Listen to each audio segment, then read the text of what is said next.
ظلم ہے. جو فلمی اداکار دنیا سے عشق کی حد تک محبت کہ میں پھیل جاؤں دنیا میں, حالانکہ پتہ ہے دنیا وفا کرنے والی نہیں ہے, تو وہ ایک بے وفا چیز سے اتنی محبت کر کے اپنے آپ پہ ظلم کر رہا ہے کہ نہیں کر رہا.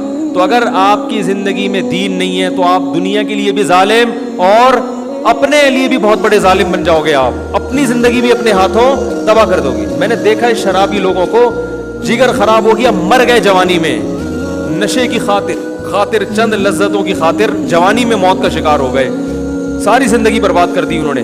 تو جن لوگوں کو روکا ہے شراب سے, وہ کون سی چیز روک رہی ہے؟ وہ اسلام روک رہا ہے, وہ مذہب روک رہا ہے ان کو. تو اگر آپ اللہ کے دین بتائے ہوئے راستے پہ میرے بھائی نہیں چلتے, اللہ کے بتائے ہوئے دین پہ اگر آپ نہیں چلتے تو آپ دنیا کے لیے بھی ظالم.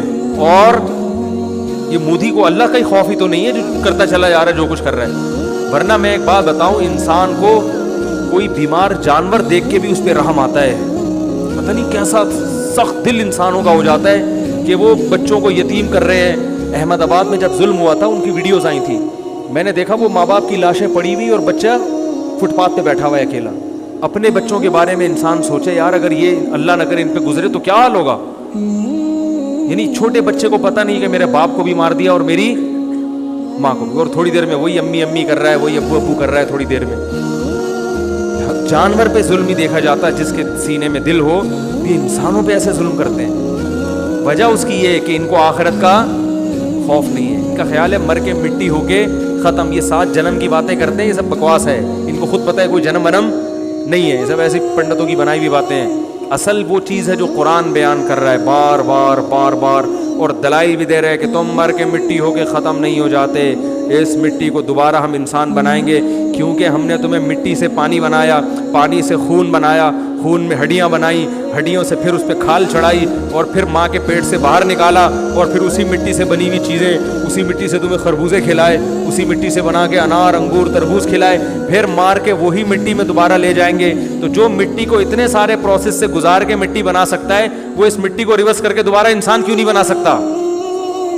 یہ دعویٰ قرآن نے کیا ہے. یہ دنیا کی کوئی کتاب, کوئی مذہب اس اسٹائل سے, اس انداز سے یہ دعویٰ نہیں کرتا.